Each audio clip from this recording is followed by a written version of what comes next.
Hello dear online students, welcome back to our channel. आज जो है हम लोग डिस्कस करेंगे lab assistant UK triple S 221 का पार्ट 4 लेक्चर सॉलिड स्टेट के ऊपर में, जो हमने स्टेट्स ऑफ मैटर में स्टार्ट किया था। और लास्ट टाइम पे हम लोगों ने डिस्कशन किया था सॉलिड स्टेट के अंदर में कुछ पैरामीटर्स को, सेल के पैरामीटर्स को, कंट्रीब्यूशन को हमने डिस्कस किया था। आज जो है जितना मैंने पढ़ाया उससे रिलेटेड, तो देखिए स्टूडेंट्स, फर्स्ट पॉइंट जो हमारे पास फर्स्ट क्वेश्चन ये है कि the sharp melting point of crystalline solids compared to amorphous solids is due to, it is basically due to a regular arrangement of constant particles observed for a long range of distance. है ना, long range तक हम लोग distance की बात करते हैं। Next है इसमें, how many following are the covalent compound. इसमें आपके पास क्या है, कोवेलेंट सॉलिड्स कौन कौन से हैं आपके। तो बेसिकली अगर हम लोग बात करें कोवेलेंट सॉलिड्स की,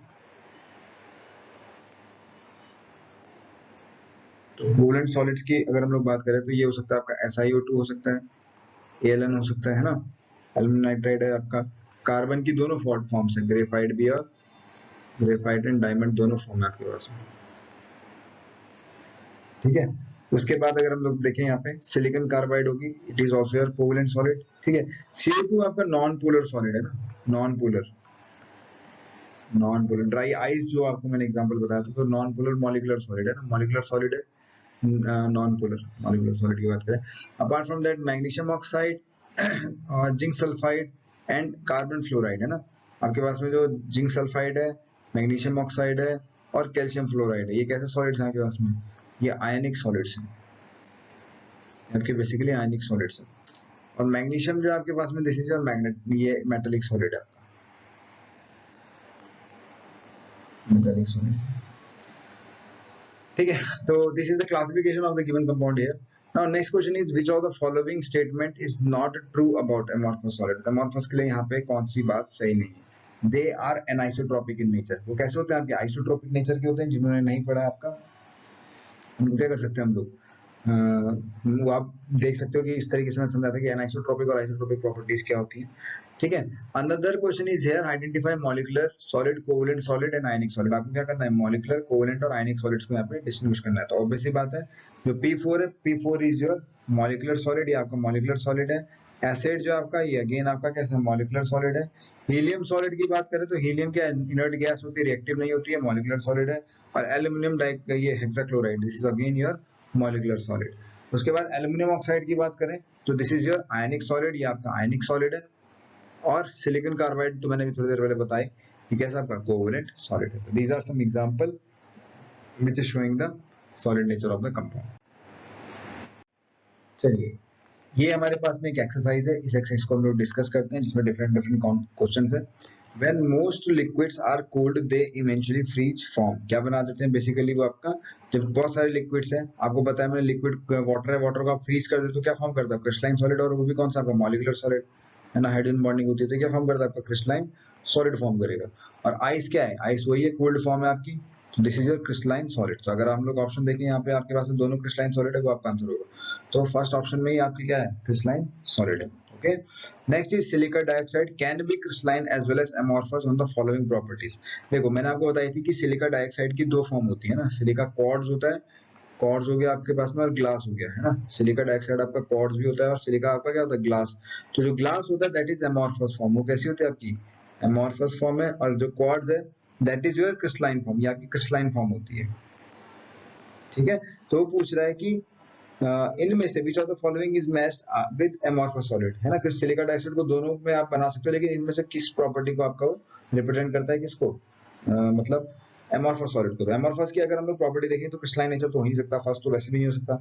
it has high sharp and melting point, बिल्कुल नहीं, अमॉर्फस की ये नहीं हो सकती है। हाँ, ये बात जरूर है कि आपके पास में जो रैंडम अरेंजमेंट है, यहाँ पे आपके पास में एक रैंडम अरेंजमेंट है, तो रैंडम अरेंजमेंट की वजह से आप उसमें क्या बोल सकते हो, कि अमॉर्फस सॉलिड बोल सकते हो। ठीक है, नेक्स्ट क्वेश्चन इज दिस। तो आप वीडियो को पॉज कर लीजिएगा, और पॉज करने के बाद क्वेश्चन को खुद अटेम्प्ट कीजिए, फिर देखिए आप लोग कहाँ पे सही आप लोग कर रहे हैं, आपके कॉन्सेप्ट बिल्डअप हो रहे हैं कि नहीं हो रहे हैं। ये आपके लिए गुड प्रैक्टिस होगी क्वेश्चंस को सॉल्व करने की। तो देखिए नेक्स्ट क्वेश्चन जो आपके पास में वो है, of the substance xenon CH3Cl इनकी प्रॉपर्टीज के बारे में पूछ रहा है। ठीक है, तो सबसे ज्यादा जो HF है, HF के पास में क्या होती है, लार्जेस्ट हाइड्रोजन बॉन्डिंग, तो ए ऑप्शन तो आपका होगा ही होगा। ठीक है। उसके बाद ये पूछ रहा है कि small dipole dipole forces exist in xenon. सही बात है, जेनॉन का साइज छोटा है तो इसीलिए क्या होगा, यहाँ पे डाइपोल डाइपोल फोर्सेस होंगी लेकिन स्मॉल नेचर की होंगी। तीसरा ये बोला है कि the largest dispersion forces in xenon. और चौथा आपके पास में बोल रहा है यहाँ पे आपके पास में largest dispersion forces exist in CH3Cl। ठीक है, वो बोला आपके पास में लार्जेस्ट डिस्पर्जन नहीं, आपके पास में यहाँ पे जो डिस्पर्जन फोर्सेस है वो जेनॉन में एग्जिस्ट करेंगी।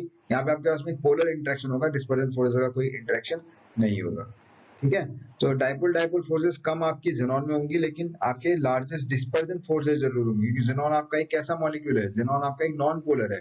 और जो आपके पास में पोलर मॉलिक्यूल है जैसे कि CH3Cl है, तो इस ये पोलर मॉलिक्यूल है तो इसमें कौन सी फोर्सेस होंगी आपकी, बेसिकली डाइपोल डाइपोल इंटरेक्शन होंगे, इसमें आपके डाइपोल डाइपोल इंटरेक्शन होंगे। और जेनॉन के अंदर में कैसा होगा आपके पास में, जेनॉन के अंदर में स्टूडेंट्स आपके पास में एक डिस्पर्जन फोर्स होगी, है ना, डिस्पर्जन की वजह से आपका इंटरेक्शन जनरेट होगा। Another question here on your screen is this, the in polar molecular solid, polar molecular solids की यहाँ पे बात चल रही है और वो बोल रहा है आपके पास में molecules have polar covalent bond। सही बात है, आपके पास में यहाँ पे क्या होगा, आपका polar covalent bond होगा। Molecules are held by relatively stronger dipole dipole interaction। सही बात है, यहाँ पे आपके पास molecules में क्या होगा, stronger dipole dipole interaction होगा। दूसरा, molecules are held by weak London forces। नहीं, weak London forces नहीं होंगी। Higher melting point as compared to non-polar molecular solid is observe. ठीक है, ये भी आपके बाद में क्या है, बात सही है। ठीक है, ये आपके पास में तो इसके तीनों ऑप्शन आपके करेक्ट है कि जो मॉलिक्यूलर सॉलिड्स होते हैं उनका हाई मेल्टिंग पॉइंट होता है। पोलर मॉलिक्यूलर सॉलिड्स का एग्जांपल आपको पता ही है, जैसे आपके पास में CO2 टाइप हो गया ना, H2 हो गया, इस तरीके के molecule. How many of the following solids आपके पास में क्या है, अमॉर्फस है। तो अमॉर्फस सॉलिड्स कौन कौन सा आपके पास में, तो देखिए ग्रेफाइट आपका क्रिस्टलाइन हो गया, क्वार्ट्ज आपका मैंने अभी थोड़ी देर पहले बताया क्या बोलते हैं, क्रिस्टलाइन हो गया, है ना। ग्लास आपका क्या होता है, अमॉर्फस होता है। अगर ग्लास की बात करें तो ग्लास क्वार्ट्ज ग्लास जो आपका वो अमॉर्फस है। ठीक है, क्वार्ट्ज क्रिस्टलाइन अलग हो गया आपके पास में। उसके बाद अगर सिलिकॉन कार्बाइड की बात करें, again it is a crystalline covalent molecule. Rubber plastic आपकी क्या होते हैं, rubber and plastic is your, rubber and plastic is your क्या बोलते हैं, अमॉर्फस पार्ट हो गए। Chrome alum, alum potassium alum जो हो गया आपके पास में, कैसा हो गया ये आपके पास में, again is your amorphous solid. तो टोटल नंबर अगर हम लोग बात करें यहाँ पे तो 4 आपके पास में ऑप्शन होगा, इसमें आपके पास में अमॉर्फस सॉलिड होंगे। ठीक है, 6 की बात करें अगर हम लोग यहाँ पे, ठीक है 6 की बात करें अगर हम लोग, तो इसमें अगर हम लोग देखें how many of the following are the covalent bond, ये मैं आपको पहले ही इससे पहले वाले लेक्चर में करवा चुका हूँ, तो आप उसमें देख लीजिएगा। ठीक है, नेक्स्ट ये बोल रहे थे fluorine and allotrope of the element X discovered in 1980 suit the extraordinary shape of soccer ball, है ना। What is the atomic number of the element, तो किसका होता है ये, ऑब्वियस सी बात है कार्बन के 3 एलोट्रोप होते हैं। कौन कौन से, कार्बन के 3 एलोट्रोप, ग्रेफाइट हो गया आपके पास में, ठीक है, डायमंड हो गया, और ये कौन सा आपके पास में, ये बकमिलिस फ्लोरेंस की बात कर रहे हो, तो बकमिलिस फ्लोरेंस क्या है आपका कार्बन, यानी एटॉमिक नंबर कितना होगा 6। तो काफी अच्छा क्वेश्चन है लास्ट वाला, आप लोग इसको समझिएगा, काफी इंटरेस्टिंग क्वेश्चन है। ठीक है, तो आगे हम लोग बढ़ते हैं अपने नेक्स्ट क्वेश्चन की ओर में।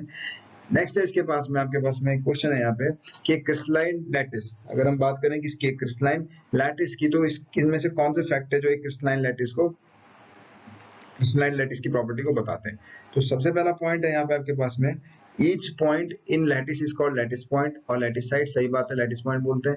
Each point in its constant particle which can be atom, ion और अ मॉलिक्यूल। सही बात है भाई, ये भी हो सकता है। Unit cell is the smallest portion of the crystal lattice, ये भी सही बात है। यूनिट सेल क्या होती है आपकी, सबसे स्मॉलेस्ट पोर्शन होती है किसी भी क्रिस्टल लैटिस की। ठीक है, unit cell of a crystal lattice is designated by edge length A, B, C and axial angle. तो तीनों बात सही है, यूनिट सेल के जो 3 पैरामीटर्स हैं आपके पास में, लेंथ हो गई और एंगल हो गई, ये इसको रिप्रेजेंट करते हैं। ठीक है, which of the following characteristics is possessed by non-polar molecular solid, वो पूछता है कि इनमें से कौन से आपके पास में नॉन पोलर मॉलिक्यूलर सॉलिड्स को रिप्रेजेंट करते हैं। ठीक है, तो अगर आप लोग दिमाग लगाएं थोड़ा सा कि नॉन पोलर मॉलिक्यूलर जो सॉलिड्स होते हैं उनके पास में एटम्स और मॉलिक्यूल्स के, नॉन पोलर मॉलिक्यूल की बात कर रहा है, ठीक है, नॉन पोलर मॉलिक्यूल के अंदर में क्या होता है, ऑब्वियस सी बात है कि जितने भी वो हैं एटम्स और मॉलिक्यूल में वीक लंडन फोर्सेस होती है ना, ये भाई। साथ ही साथ they are soft and non conductor of electricity, ये भी सही बात है आपके पास में। चौथी बात है they have low melting point and usually in liquid and gases state at room temperature. ठीक है, हाँ ये भी है कि इनके पास में सॉफ्ट नेचर की वजह से लिक्विड और जनरली गैस होते हैं, लो मेल्टिंग पॉइंट होकर गैसेस और लिक्विड स्टेट में जा सकते हैं room temperature all over the world, है ना। ये क्वेश्चन आपका रिपीटेड है, ये मैं आपको पहले करवा चुका हूँ। ठीक है, आप इसको देख लीजिएगा। तो ये हमारे पास में नेक्स्ट क्वेश्चन है। यहाँ पे देखिए क्वेश्चन में क्या बोला कि Fe crystallises the body centred cubic lattice. तो जैसे आपको बॉडी सेंटर्ड बोला तो इसका मतलब क्या है, ये आपके पास में इस तरीके का लैटिस है और इसके कॉर्नर पर एटम है और साथ ही साथ एक बॉडी के बीचों बीच एक एटम आपका प्रेजेंट है। ओके, तो काफी अच्छा क्वेश्चन है जिसकी लेंथ कितनी है 2.93 आर्मस्ट्रांग है। Assuming atoms to be packed sphere, यानी पैक्ड स्फीयर का मतलब क्या, दूर दूर नहीं है, क्लोजली पैक्ड है। तो आपको सबसे पहले क्या निकालना है, रेडियस। तो सीधा याद कीजिए, मैंने आपको बताया था आर और ए का रिलेशन किसके केस में, in case of your, in case BCC, तो इट वाज √3a/4। कितना था आपके पास में, √3a/4 के बराबर था। तो अगर हम रेडियस की बात करें, एच लेंथ हम लोगों को दे रखा गया है यहाँ पे, तो एच लेंथ यानी ए हमको दिया है, तो √3 इंटू ए की वैल्यू जो होगी आपकी 2.93 आर्मस्ट्रांग डिवाइडेड बाई 4। ठीक है, तो इसका जो आंसर आएगा अप्रोक्सीमेटली कितना निकल के आएगा, 1.268 के आर्मस्ट्रांग के बराबर। मैंने सॉल्व किया हुआ है, तो ये इसका आंसर आपके पास इतना मिलेगा। नेक्स्ट है आपके पास में क्या बोल रहा है वो, distance between centres of neighbouring sphere. दूसरा आपका बोल रहा है distance between centre of neighbouring sphere, अगल बगल के जो स्पेयर है उनके बीच का डिस्टेंस कितना होगा। तो यानी दो एटम होंगे जो आपके क्लोजली पैक्ड होंगे, इनके बीच का डिस्टेंस पूछ रहा है। तो ये आर है और ये आर है, जो कि किसके बराबर होगा, डी किसके बराबर होगा आपका, ट्वाइस ऑफ आर। तो आर कितना निकल गया है, 2 इंटू 1.26, यानी कितना निकल गया है आपका 2.537 Armstrong. The answer will be 2.537 Armstrong. Third question is here, तो सेकंड आपका हो गया, number of atoms of Fe per unit lattice. Per unit lattice में कितने आयरन के क्या होंगे, एटम्स होंगे। तो सिंस दे एक ऐसा एटम आपका बीसीसी है, तो बीसीसी का स्ट्रक्चर में आपको पता है कि जेड वैल्यू कितनी निकल के आती है, 2। ये मैं आपको पीछे उसमें सॉल्व करवा चुका हूँ। Total volume occupied by an atom of iron, एक आयरन का एटम कितना वॉल्यूम टोटल आपका क्या करेगा, ऑक्यूपाई करेगा। तो ऑब्वियस सी बात है, एक एटम का आयरन कितना कितना ऑक्यूपाई करेगा आपका, 4 इंटू 4/3 पाई आर क्यूब, और आर की वैल्यू आपने निकाल ली है। तो अगर आप इसको सॉल्व कर लेंगे 3.14, आर की वैल्यू आपने निकाली है कितनी, 1.268 आर्मस्ट्रांग, 1.268 आर्मस्ट्रांग,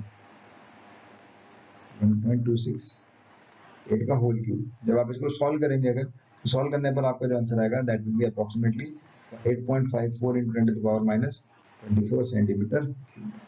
तो ये आपके पास में आंसर निकल के आएगा किसके केस में, इसके केस में।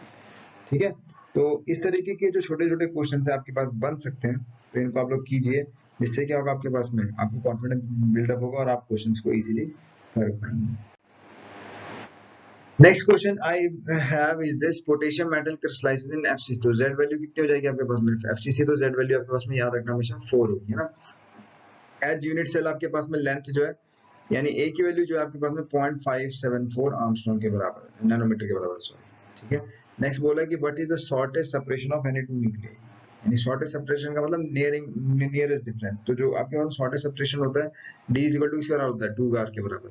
आर कितना होगा आपका √3a/4, सॉरी a/2 √2, क्योंकि ये क्या है एफसीसी है, तो एफसीसी के लिए क्या निकल के आता है आपका √2a/4 या a/2 √2। तो √2a/4 की जगह पे, यानी a की जगह क्या रखोगे आप, a की जगह पे आप लोग अगर 0.574 रखोगे, तो आपका आंसर r के टर्म में आ जाएगा, जो कि कितना निकल के आएगा लगभग, इसको आप लोग सॉल्व कर लीजिएगा। ठीक है, ये जो आप आंसर आएगा वो आपका क्या निकल के आ जाएगा, r में निकल के आ जाएगा। ठीक है, तो आपको मैं अप्रोक्सीमेटली, अगर उसने पूछा नेबरिंग गेट लिए तो इसको किससे मल्टीप्लाई कर लो, फिर 2 इंटू 2/4 इंटू 0.574, यानी आपका जो आंसर है इसको 2 टू 4 के टर्म में, और ये 1.4 इंटू 1.5, यानी अप्रोक्सीमेटली आपका आंसर आएगा 0.4 नैनोमीटर के। तो ये आपके पास में क्या गया, this is the shortest separation, shortest separation यानी डी, तो डी यानी 2r, है ना, this is your shortest separation. ठीक है, तो इस चीज को आप लोग ध्यान रखिएगा। तो डियर स्टूडेंट्स, आप लोगों को इससे पहले जो है मैंने पढ़ाया किसके बारे में, इससे पहले मैंने आप लोगों को पूरा डिस्कस किया लैटिसेस के बारे में। ठीक है, इस तरीके से लैटिसेस का अरेंजमेंट होता है, शॉर्टेस्ट डिस्टेंस के बारे में मैंने आपको समझाया। आज का जो थर्ड टॉपिक क्या है हम लोगों का, that is packing in constituent crystals, ना, packing in crystals, packing in crystals. आज जो हम लोग डिस्कस करेंगे पैकिंग इन क्रिस्टल। तो क्रिस्टल के अंदर में पैकिंग जो है 1D 2D 3D हो सकती है। मैं जब लेक्चर स्टार्ट हुआ था तो मैंने अरेंजमेंट्स के बारे में बताया था। तो सबसे पहले जो पैकिंग की बात करें, अगर हम लोग 1D में बात करें, तो 1D पैकिंग कैसे होती है, सिंपल एटम्स का अरेंजमेंट, सिंपल एक एक्सिस के अलॉन्ग अगर मैं अरेंजमेंट करता हूँ, that is my 1D arrangement. ठीक है, इस तरीके की जो अरेंजमेंट है, this is my 1D arrangement. और अगर हम देखें बेटा यहाँ पे कोऑर्डिनेशन नंबर एक एटम का, तो कोऑर्डिनेशन नंबर की बात करूं मैं तो एक एटम में कितने एटम सराउंड कर रहे हैं यहाँ पे 2, तो यानी आपके पास में जो कोऑर्डिनेशन नंबर आएगा वो कितना निकल गया। तो देखिए नेक्स्ट जो है हमारे पास में 2D पैकिंग है।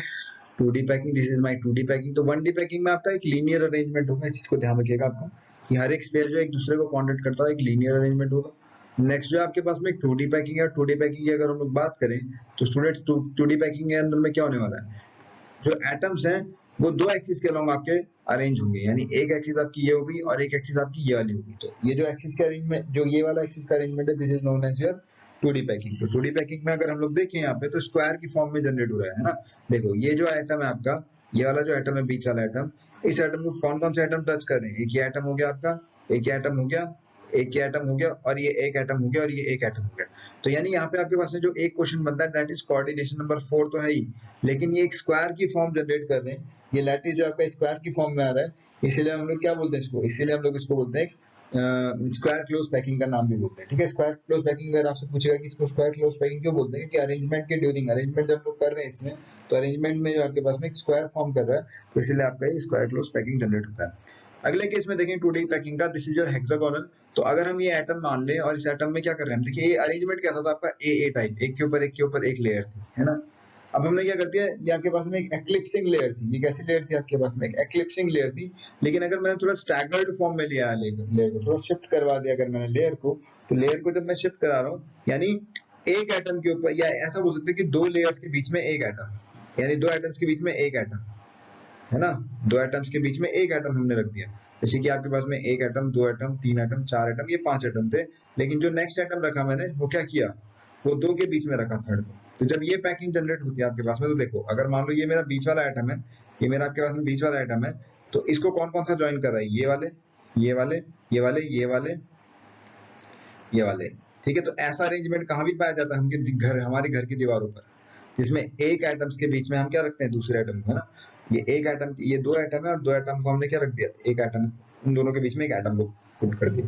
तो इस तरीके की जो पैकिंग है हमारी बेटा, ये कहलाई जाती है hexagonal close packing. This is known as hexagonal close packing. और ये जो हेक्सागोनल क्लोज पैकिंग है, इसमें जो है देखिए एक एटम को सराउंड करने वाले 6 एटम है, तो इसलिए कोऑर्डिनेशन नंबर पे कितना होगा यहाँ पे आपका 6 होगा। अब आपका इसमें कोऑर्डिनेशन नंबर पे कितना होगा आपका 6 होगा। तो चलिए आगे आगे जो हम लोग डिस्कस करने वाले हैं 3D पैकिंग को डिस्कस करने वाले हैं। ठीक है, तो स्टूडेंट 3D पैकिंग की अगर हम लोग बात करें तो यूजुअली जो फर्स्ट केस हमारे पास में, this one is, it is obtained from square close packing. कौन सा पैकिंग है आपका, square close packing.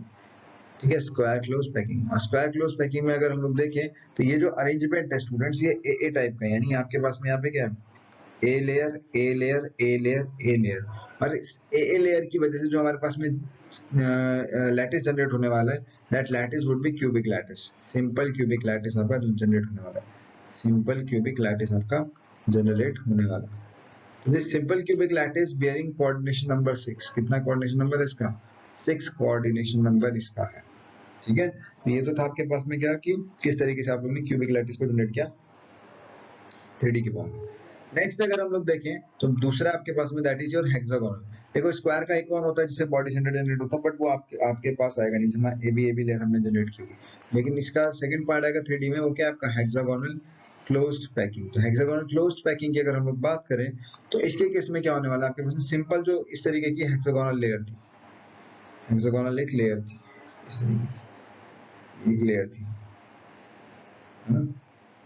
Hexagonal layer इसी तरीके से बनी थी आपकी, दो एटम के बीच में एक एटम था।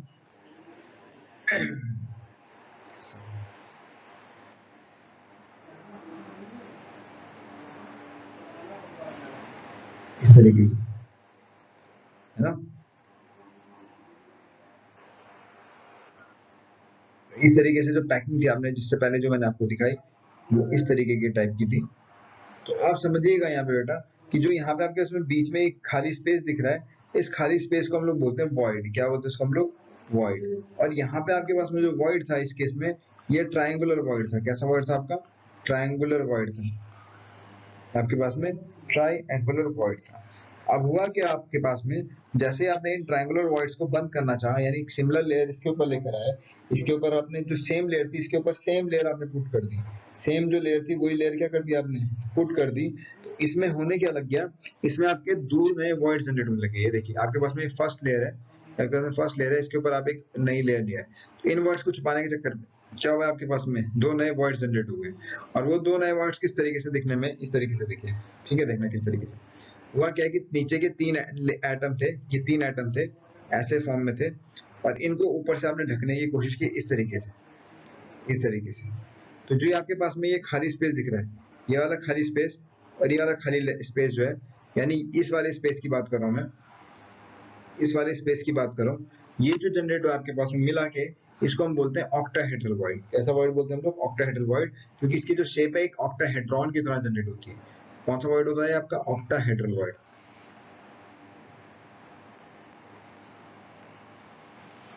कई बार ऐसा होता है कि तीन लेयर जो थी आपके पास में, ये तीन लेयर थी, ये तीन एटम की लेयर थी, और इस पर एक फोर्थ एटम आया ऊपर से टॉप पे, इसको ढकने के लिए एक फोर्थ एटम आया।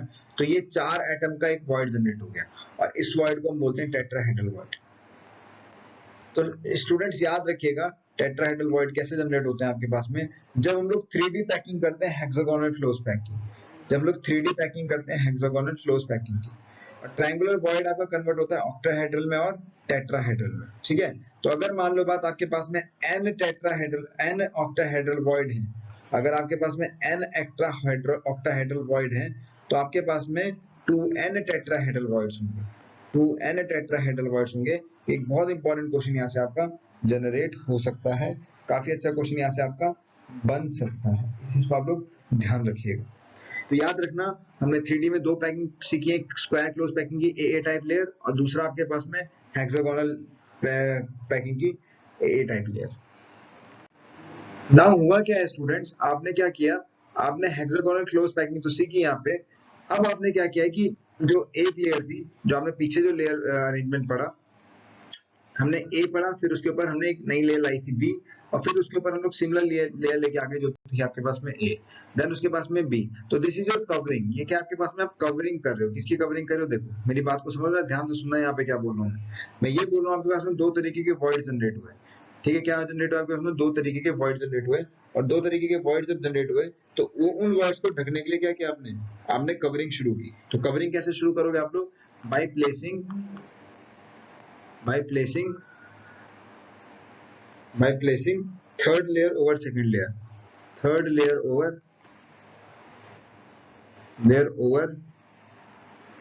second layer। आपने कैसे पैकिंग शुरू की, by placing third layer over second layer, third layer को आपने सेकंड लेयर के ऊपर पुट करना शुरू किया। तो देखिए किस तरीके से था, तो देखिए यहाँ पे आपके पास में यहाँ पे एक एटम ए था, ये आपके पास में एक एटम ए था, और यहाँ पे आपने क्या किया, ये बी एटम था, ये आपके पास एक बी लेयर थी, ये आपके पास ए लेयर थी, और ये आपके पास में क्या थी, बी लेयर थी। और यहाँ से क्या किया आपने, एक एटम और लिया है जो कि कैसा था, ए।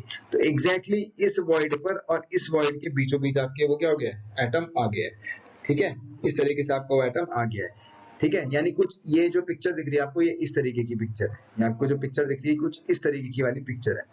ठीक है, और इससे जो अरेंजमेंट आपका जनरेट होगा, इससे जो आपके पास में अरेंजमेंट जनरेट होगा, that will be your hexagonal flows packing. कौन सा होगा आपके पास में, यानी इससे जो अरेंजमेंट जनरेट होगा that will be your HCP.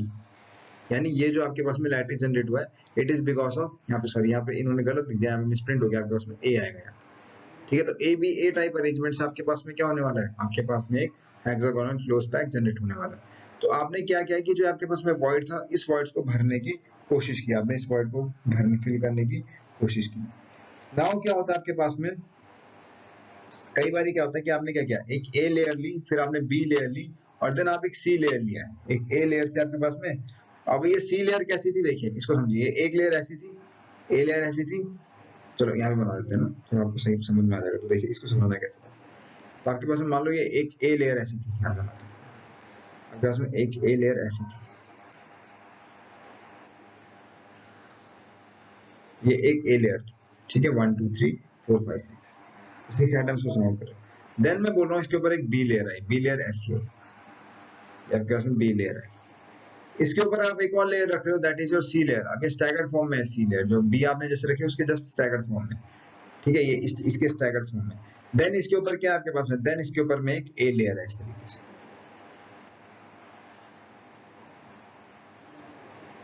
तो this is your A layer, this is your B layer, this is your C layer and again this is your A layer. इस केस में मैं आपको इसमें तो समझा नहीं सकता 2D में, लेकिन आपके पास में जो लैटिस जनरेट होगा वो आपका एफसीसी टाइप होगा। कैसा होगा वो, एफसीसी टाइप। और इसी एफसीसी टाइप लैटिस को हम बोलते हैं cubic close packing, CCP lattice. क्या बोलते हैं इसको, क्यूबिक क्लोज पैकिंग। तो यहाँ पे आपके पास में जो एफसीसी लैटिस जनरेट हुआ है या सीसीपी लैटिस जनरेट हुआ है, इसका भी कोऑर्डिनेशन नंबर 12 था। एफसीसी में भी जो कोऑर्डिनेशन नंबर है वो 12 रहेगा आपका। और जो आपके पास में यहाँ पे है, ये आपके पास में जो हेक्सागोनल क्लोज पैकिंग है, ये सिमिलरली इसमें भी कोऑर्डिनेशन नंबर कितना रहेगा आपका, 12 रहेगा। तो इस चीज को याद रखिएगा कि इसमें कोऑर्डिनेशन नंबर आपके पास में 12 होता है, ठीक है। इस चीज को आप लोग ध्यान में रखिएगा, ओके। तो ये आपको मैंने समझा दिया है पीछे ही स्लाइड में, उसी तरीके से बना के। तो सेम है आपके पास में, देखिए एबीसी टाइप, जिससे हमारा क्या जनरेट हो रहा है, एफसीसी। तो चलिए एक बार मैं आप लोगों को कोऑर्डिनेशन नंबर रिवाइज करवा देता हूँ, क्योंकि यहाँ से इंपॉर्टेंट चीजें जो आपके पास में बनने वाली है, ठीक है।